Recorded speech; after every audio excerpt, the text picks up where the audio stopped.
Hello, everyone, and welcome to Code Conversations. My name is Matthew Sheehan, and I am the president of the Council of Ontario Drama and Dance Educators. Before we begin, Code acknowledges that our association spans land across Turtle Island, which is the traditional territory of many Indigenous peoples. We honor them as the original storytellers and stewards of this land. May we never forget their legacies, and may we learn well the lessons their descendants have to teach us about living on and with the earth. We will practice the sign of respect, acknowledge the rich history of these lands and Indigenous nations, honor the truth of the past, and uphold our original treaty, the Two-Row Wampum, to peacefully care for the land and each other through our drama and dance teaching practices. I'm coming at you right now from the traditional territory of the Haudenosaunee, Anishinaabe, and Wendat Huron peoples. A land acknowledgement is nothing without action. We must all take steps towards reconciliation and justice through our practice. This is our first episode of Code Conversations. Joining me to talk about some verbatim theater are Andrew Kushnir and Zorana Sadiq. Andrew Kushnir is an actor, playwright, director, and the artistic director of Project Humanity, a socially engaged theater company in Toronto that focuses on youth engagement. He wrote and co-directed the play Towards Youth and directed the documentary Finding Radical Hope.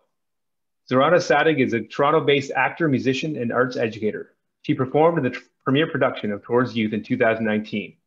Welcome to you both. Hey, Thanks Matthew.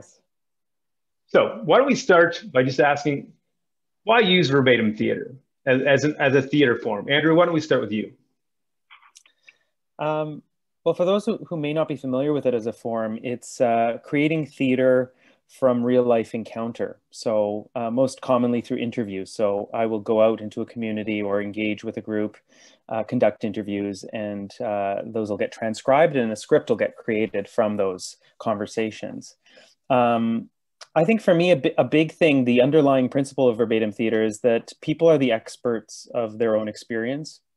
And when we can connect with people through their insights, their experiences, their narratives, we learn something. And so I love it because it's a way of learning about the world and about learning about the self through encounter. I'd also argue as a form, it's really exciting because it's about multiple perspectives. So you take a theme, you take a question, and you come at it with as many angles as possible. And so I would say that it interrupts this kind of obsession, this cultural obsession we have with the binary. You know, it's either this or this. I find with verbatim theater, it's this and this and this and this and this.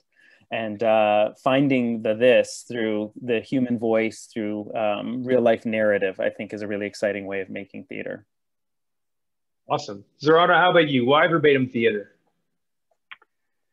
Well, I think like my answer is sort of a two-parter. I think, first of all, in this time when, you know, the question of who gets to speak and who gets to be heard is really finally appropriately as large as the question should be, that this form of theater, and I'm fairly new, this experience with Towards Youth was my first verbatim theater piece. So the truth of the form and the fact that you really can elevate voices that don't get heard struck me immediately.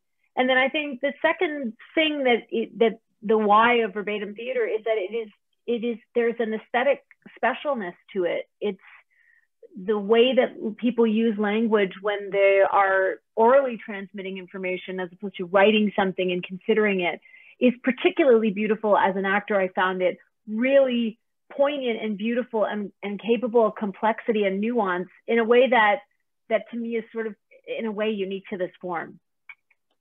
Awesome. So also, why verbatim theater? Why do you think it's important for it to be used in a classroom or for a tool in education or in dramatic education? Well, I mean, there are a million reasons. I think it's I love engaging in youth contexts with this form, largely because it activates the youth voice. So whether that's young people offering their responses to questions or being the investigators, being the detectives that ask those questions and are on the hunt for perspective. I think I think we learn a lot through conversation. I think there may be a conversation deficit in our culture. And so to be able to actually be, IRL, so to speak, with somebody, learn of their lives and to mobilize that in a creative process, I think is It's an incredible opportunity. You can activate so much curriculum. And speaking of curriculum, I think it's important to acknowledge that it's a way of recognizing, as the drama classroom often does, that lives are curriculum. You know, the ways in which young people navigate the world, the questions they have, the burning curiosities they have. Verbatim theater mobilizes those. It allows us to use the like that energy towards inquiry and making sense of the world. Yeah. That's awesome. Now, Zorana, you said you're a newcomer to verbatim theater, but towards youth. So just tell me, why do you think, why would it be useful for teachers or educators to use verbatim theater as a tool and for students to use it? I've had some opportunity since that time to use it, and in small ways, not at all with the breadth that Andrew did, but in small ways. And what I find is it's actually on a purely practical level for teachers in the drama class. It's actually a very efficient content maker with a lack of pressure on the process in a way that mobilizes things they already know how to do, including, I feel, young people's comfort with technology, recording things on their phones, making a little memo, audio memo. They're not flummoxed by that intermediate step that you might use in collecting interviews, for example. To me, I think like, whoa, that's like an extra step but they're so fleet with this stuff. So, you know, everything Andrew is saying about making them central to the story is of course so important. And that's the social reason why everybody should be doing this in their drama class. But also just practically, it's very quick and easy to mobilize. And then you get the secret gift of it, which is that you're also engaging them in listening and in empathy for each other in ways that I actually feel there's not a lot of opportunity for that. Or as Andrew and I were talking recently, and Andrew was saying, there's so much just to listen to out there that this exercise of concentrated listening to somebody else is also, you know, there aren't a lot of opportunities to do that. And so that's useful in the drama class too. Yeah, I want to add one other thing that burbles up as Zorana is teasing this out, because I think the other thing that the form allows in the classroom is to engage with the ethical piece, and I think that that's particular to verbatim theater in so much as the premise of it is you are interviewing somebody, and that those words are going to be part of a script, and that those words are going to be re-embodied by the student. And I think that raises a lot of really interesting problems and questions about, you know, what does it mean to transfer the voice in that way and to embody another person's story? And I think the big opportunity with verbatim theater is you can open up a larger conversation around how all art is actually grappling with that riddle. You know, how do we respectfully, caringly take care of another's words and another person's story? So yeah, it becomes like a very, very live way of working with a group. That draws me to another question I have then, which is around when working in verbatim theater, what considerations do you need to make around representation and appropriation of voice?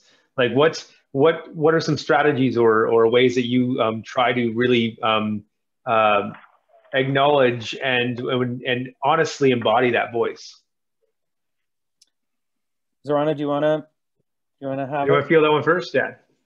Well, I mean, I think that you do contend with this question of representation and speaking for another, and in many ways, you should with all theater, and perhaps we don't enough with other theater. And so you can't help it with this because these are living, breathing people. And I think it is complicated, and there's tension in the form, which I think means that there's a kind of, you know, grappling with fairness and appropriateness that the creators and the actors need to do. And it makes it a very fulsome experience to do that. And it makes us mindful in a way that I think could bleed out more into non-verbatim theater. But it's certainly, it's a lot, we could have a whole other conversation on this. It's such a big topic, but it definitely, there were, you know, rich conversations in the room around this. And Andrew and Chris, who had directed Towards Youth, really took great pains to make sure that the actors felt comfortable to discuss and air their worries about these kinds of things in a way that I think in the classroom, you know, creating that open discussion around these things is so good, just even beyond theater, to be talking about these issues of what it means to appropriate or what it means to represent someone who is not yourself. Excellent. Andrew, would you like to care to elaborate? Yeah, well, I mean, Zorana puts it so well. I think it's also, what's coming to mind right now is thinking about Dr. Kathleen Gallagher's work, and that is the foundation of Towards Youth. It is an ethnographic research project that commissioned a playwright to create something of that research. And I'm thinking about all the concentric circles, and I'm thinking about how really, when engaging with these very, very important and challenging questions around representation and voice, relationships, it always really boils down to relationship. This concept, nothing about us without us, and really finding a way to create this work in a way that honors the primary relationship, which is between the interviewer and the subject, and then sort of carries through the entire process, through the writing process, through the rehearsing process, and then ultimately that moment when you're with an audience and you're going, look, I have been entrusted with these words, and I'm going to fail invariably at representing them because I am not that person, but there is some value in trying. That's what the theater affords us a space to do, is to try. And if we've proceeded with utmost care for those relationships, then incredible possibilities open up. Yeah. That's amazing. I really want to talk a little bit about Project Humanity and Towards Youth. So Andrew, why don't we start with you? Tell me a little bit more about Project Humanity and in particular production Towards Youth. Project Humanity, it's a socially engaged theater company in Toronto. We really do take social justice as central to our mandate. We believe that the work we do is about helping people listen differently, to connect disconnected groups, and to proceed with a lot of compassion in our work. You know, I think we recognize that theater can be a tool for compassion. Can help us flex our empathetic muscles, and also can be a tool to make us a better democracy. I'd say PH is thinking or dreaming on that scale. How do we actually, how do we become better citizens, and how do we become in better relationship with one another? And so Verbatim Theater has become a really key pillar of the company. We've got a number of shows that we've created through this aesthetic. We also have a really, really big youth engagement side to the company, largely working in the youth shelter system. And because a lot of our plays feature the voices of young people, it's been very important to keep in practice with community in a very immediate way. And with Towards Youth, it was really, I have a long-standing relationship with Dr. Gallagher, who's at OIZ. I know some of the people watching this maybe are former students of Kathleen's. I know she's had so many incredible impacts as an educator and thinker and an artist in her own right, you know. And so I was approached basically to join her for a 5-year international ethnography that took me all over the world. I went to Taiwan, India, Greece, England, and a site in Toronto. And the commission was this, in essence, how do we help the uninitiated? How do we help audiences care about young people in these times? And these are times of crisis. I mean, we're in crisis right now, of course, and we're all feeling it in its particular way, but we've been in crisis for a long time. And so over the years, just navigating spaces like the Brexit crisis in England, or austerity and the humanitarian crisis in Greece, like there are any number of hard spots that young people have been grappling with. And Towards Youth really was about looking at how does the drama classroom serve as a workshop to work through some of those problems and to dream about a better future. It's all part of Kathleen's Radical Hope project, you know, which is now tipped into its next phase. But back then it was the Radical Hope project that we were really turning over. Yeah. Awesome. Okay, Zorana, as a performer in Towards Youth, how was that experience? Explain that experience to me. So, yeah, I mean, I think we all became very, because this was a show, we were, a group of actors, we were doing a show that revolved around drama classrooms, most of which the actors, most of whom were familiar with this world in our own particular experiences. But, this is sort of a knowable thing, it seemed. But of course, the play is also about the upheaval in the world as experienced by these young people. And then the drama classroom is sort of the magnifying glass that shows you each of these little microcosms, each of these places, and the way that these young people are responding to it. So I can only describe the experience as a kind of like slow growing, burning anger that I felt about an urgency that people hear this message, that we so desperately need to listen to young people. And that this vessel, the drama classroom, is such a wildly fertile place that, it's like you're indoctrinated, like we had this contagious kind of anger amongst us, because when you're embodying these people at the front lines and these young people, it's incredible. I mean, the people I was privileged to play, and the kinds of things connections that they made and the passions that they had, you can't help but be like a card carrying zealot. Like I can't describe it any other way, but I did feel like struck anew by the sort of anger at the situation and the pressing need for people to listen. And I would contend with that on stage as those characters every single night, as if it was hitting me for the first time, which was a very wacky experience, like extremely fulfilling and wild. Yeah. Yeah. You really felt, I will say, this is so alive and well in Kathleen's work, decades of work, but you felt it in the play too, that the drama classroom might save the world. Like that the drama classroom might be. Oh, I agree with you. Like that it might happen if we could get it in enough corners. If our corporations pass through the drama classroom, if our governments pass through the drama classroom, like it's so hope-inducing what happens in that space when it's, whether it's going well or whether, even those hard days when it's failing, the extent to which that it's such it's a hope-inducing practice. And I think the play was trying to make that appreciable. Yeah. Yeah, you're preaching to the converted. I mean, I'm a 17-year drama teacher. I agree, it's going to change the world. Everyone should take drama class.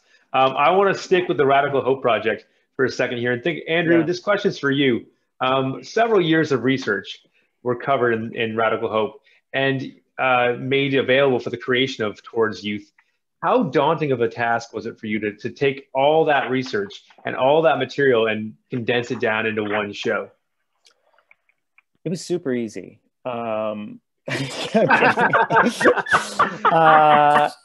was super not easy. The play actually, Zorana, were you part of that earliest workshop? You weren't. No. Okay, so the earliest workshop, the legendary workshop where I came in with over 5 hours of script, right?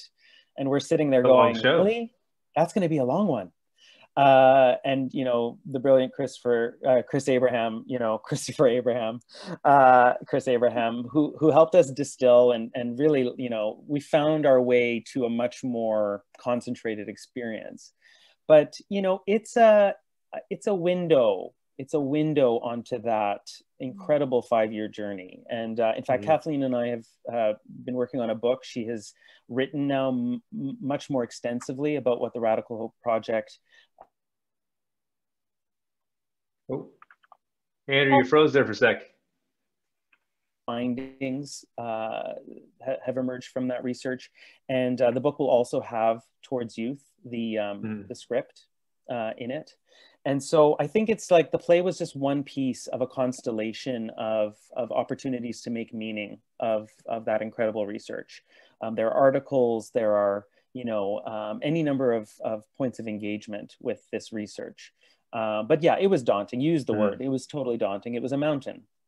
But I believe it. A mountain worth climbing, and of course rife with failures and omissions, and you know, one does their best. But I do feel like, if anything, I hope that the piece mobilized a kind of metaphor around listening differently to young people, and that there's deep value. I mean, the title is Towards Youth. There's value in turning towards youth in these times, because they are, they're asking the right questions, you know, and they're willing to imagine other futures, and able to imagine other futures that benefit us all. Yeah, fantastic. In all honesty, Andrew, I have to confess, you froze for 1 second there, but we didn't want to say anything. No, it's okay. This is a raw conversation, so that was beautiful because you just kept going. Both Zorana are like, yeah, that makes sense. We still can follow that logic. It was like 1 second. We were both like afraid, like, oh no. And you unfroze. I was like, oh, whew. All right, Zorana, over to you. In the process of putting together Towards Youth, how daunting of a task was it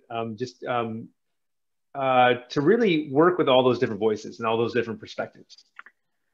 I mean, super, I don't know if I'd use the word daunting. It was like a full meal, like a really full meal, which is good, of course. Like, that's what you want in your work. But yeah, I mean, you know, in terms of like, Andrew and Dr. Kathleen Gallagher were in the room and available if we wanted to ask them, you know, questions that didn't exist in the world of the play on the page. And that was helpful.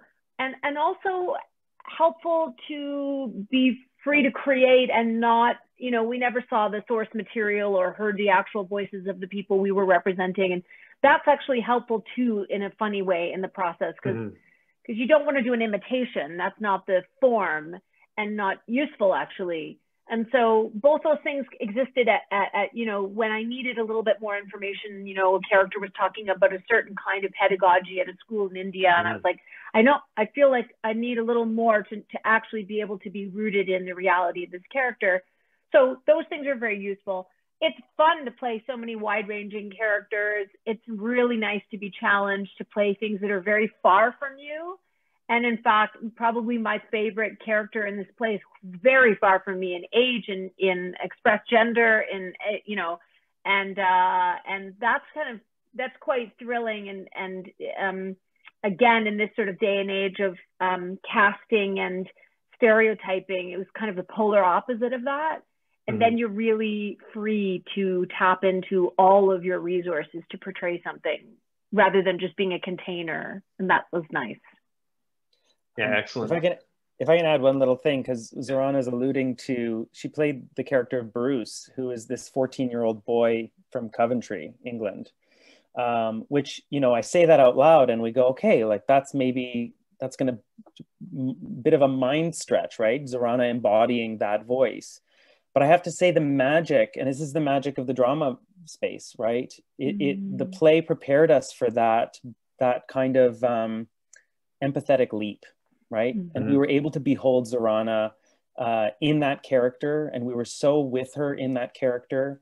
And I hope, again, it mobilized this larger metaphor around paying attention, listening differently to what youth are telling us. Taking a walk in their words, which is Anna Devere Smith's gorgeous quote about verbatim theater, that it's about taking a walk in another person's words and therefore their hearts. And I just think Zorana's moment in the play around that was so emblematic of that possibility. Yeah. Yeah. All right. So next question. This is, as a drama teacher, I'm intrigued by the fact that the play focuses on the drama classroom. And you've already really talked about this, but I really want to just be very specific here. Why make a play about the drama classroom? Andrew, let's start with you as a playwright, and then we're going to go over to Zorana and her experience. But why? I mean, tying to Radical Hope, the Radical Hope Project, and the documentary that we're going to talk about in a little bit, Finding Radical Hope. Why a play about the drama classroom? Well, I think that even if it preaches to the choir, I think we need to be reminded, those of us who have enjoyed that space and know of its virtues, I think we need to be reminded that it is the important work. And that in that space, some miraculous things happen, among which we learn how to work across difference. We learn how to collaborate around a problem. We learn how to share and express our inner worlds in a way that can move others, can make them laugh, can inspire them. Like there is such healing that is possible in that space, and we are like in dire need. Culturally, we're in dire need of healing. So the thought of creating a piece of art that is underlining those virtues felt like a no-brainer to me. It just felt like, why wouldn't we try to advertise the virtues of this context as widely as possible? And that's why, you know, there's a documentary so that people can perhaps access it through, you know, a documentary film iteration. There's going to be the book. The play itself was a live experience. Even this, you know, this conversation we're having, like the more we can make the virtues appreciable, the more we can guard those virtues, and the more we could spread them around. Yeah. Hey, Zorana, do you think it was important to do a play with a drama classroom? Well, it's funny we're having this conversation on the afternoon of the inauguration in the US. And the most striking thing that happens in that formal proceeding, from my perspective here, is a 22-year-old poet laureate who gives a stunning spoken word poetry performance, Amanda Gorman. And it made me think, you know, I hope there was so much that she did with the efficacy of her art in that moment that for me, watching it made me go, that's why art. That's why we need art. And so the drama classroom and showing a place where you start to engender the practice of making art or expressing yourself creatively in a way that you can be outside of and examine, which is one way of looking at performative arts. Of course we need to because we need to illuminate this space for its possibilities in art, but also because the question of what the social function of art is an important one that I think eludes people. Like, I'll tell you that I sat on I have an 11-year-old son, and I sat on the art advisory board of his first elementary school. And I remember in that conversation where we were talking about acquiring a set of steel pans and getting an artist in to do a mural, that there was a lot of comments like, well, because the arts is a career too. And no, and you can have a career in the arts, and you can do that as a job. And it just seemed like, wow, we're really missing we're putting the cart before the horse here. That's a separate issue. And yes, you're correct. You can have a career in the arts, but we want our kids to make art because it is a civilizing factor and a necessary way to express yourself and understand yourself. So show us a play about where that starts. And what kinds of bravery happen under the conditions of something like a drama classroom. Does that make sense? For sure. Oh yeah, 100%. Okay, so I'm really interested because like this play, I mean, I've been in a drama class many times, being a drama teacher. What does this play offer to a broader audience? Like people that might be unfamiliar with the drama class, like what kind of reactions did you get from people, or how did you really like ensure that there was that draw? I can imagine it, but I'd really like to hear what your thoughts are. Let's start with Andrew, and then go to Zorana. Andrew. Yeah, I mean, I suppose. Well, let's take a really concrete example of something that happens in the drama classroom that, you know, arguably doesn't happen in any other kind of educational space in high school, which is the circle, which is that we often start the day in such a way that we are visible to one another and we see those around us. We're not looking at the back of somebody else's head in desks in a row.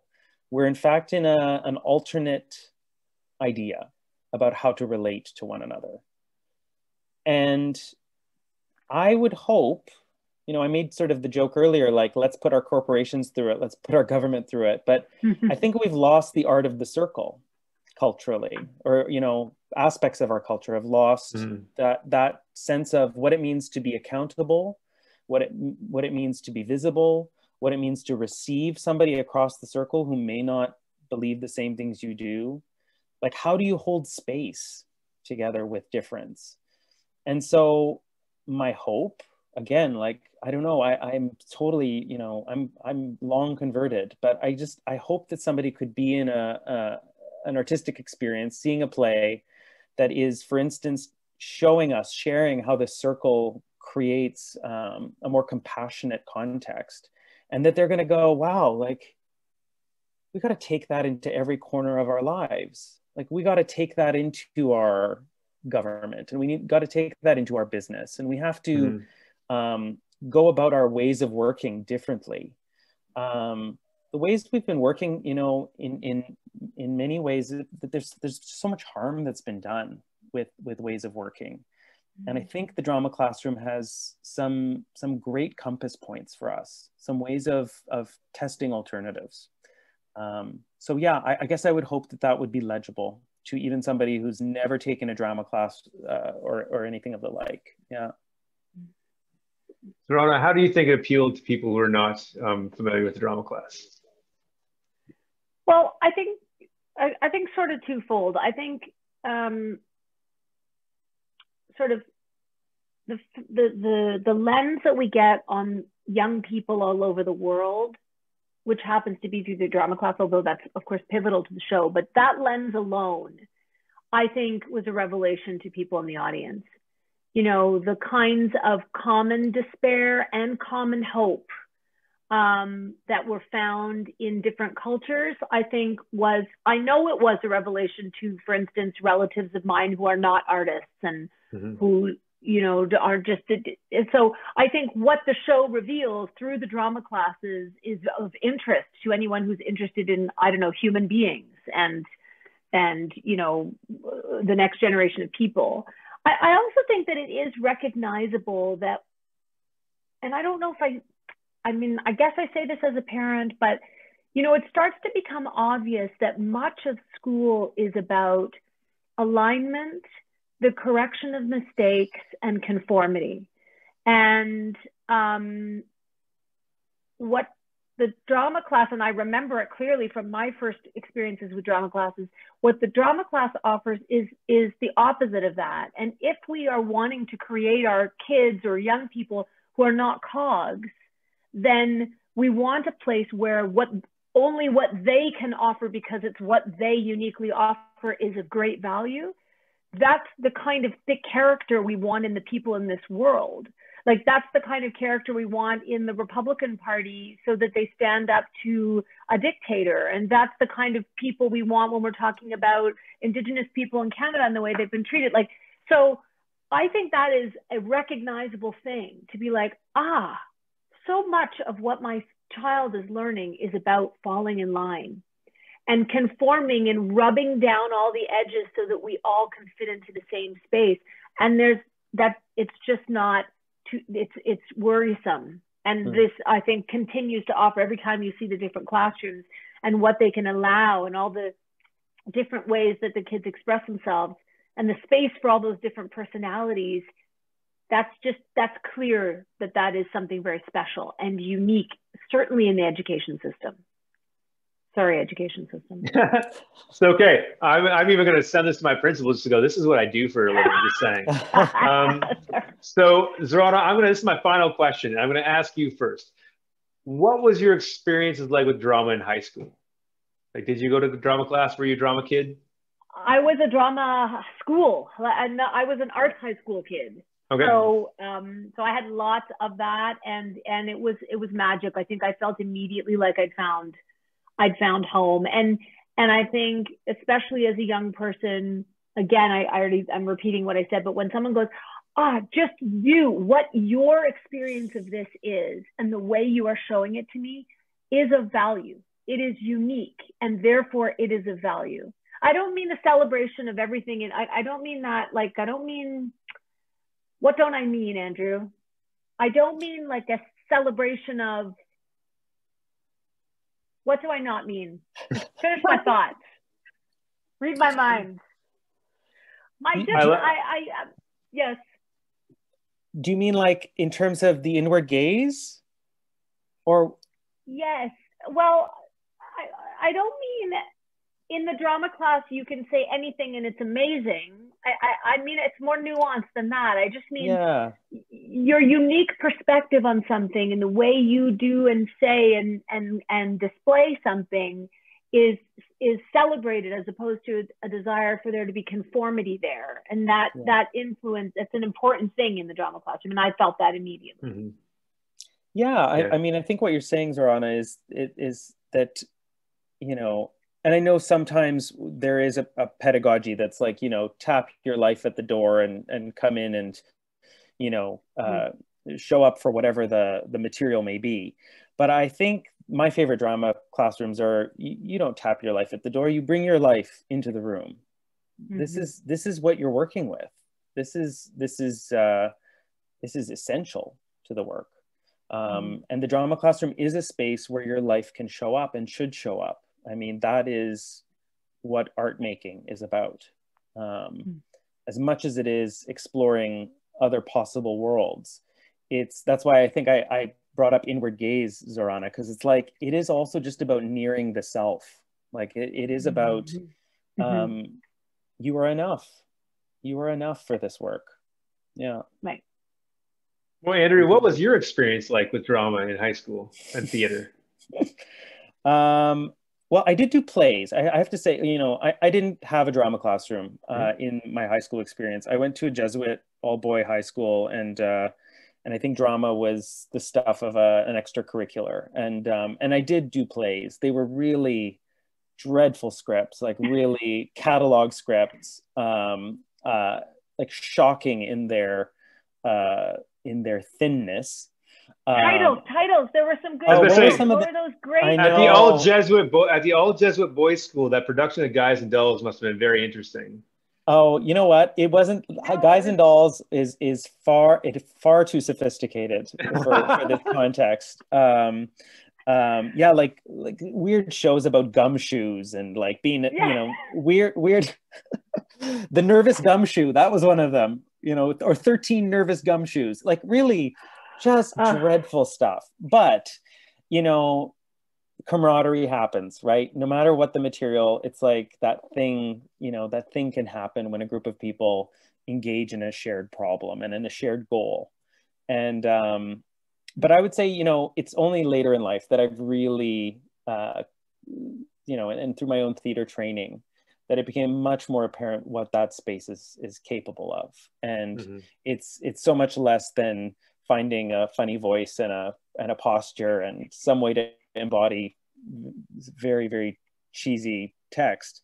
That might have been my high school sort of dipping my toe in the pool. But beyond that, I think I've really discovered that it is, as we were just discussing, it's a way to sort of get to know the self better, to trust the self as a creative force, as a generative force, in some cases, like as an activist force. I mean, I think that's like an incredible thing I've learned about the drama classroom, is that it is no surprise that so many incredible activist voices emerge from that context.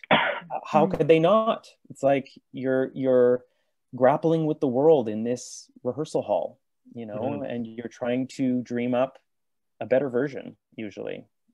So anyway, it's just to say that yeah, I came to it all a little bit later, but yeah. But you're here now. I'm here. And you're creating better theater to replace like the catalog stuff you're talking about. I should be sending my scripts to my, you're making me think I should be sending my scripts to my high school. To your Jesuit high school. There you go. Yeah. I mean, anyway, I don't mean to malign that pedagogy. I had a great experience in high school, but yeah, drama was on the periphery for sure. Yeah. Well, Zorana, Andrew, I want to thank you so much for this code conversation. We're going to look for Finding Radical Hope, the documentary, on YouTube, and we will also tag that documentary when it's released on our YouTube page and on the Code Facebook page and website. So thank you so much for joining me tonight. Thank you. Thanks so much. Thanks, Matthew.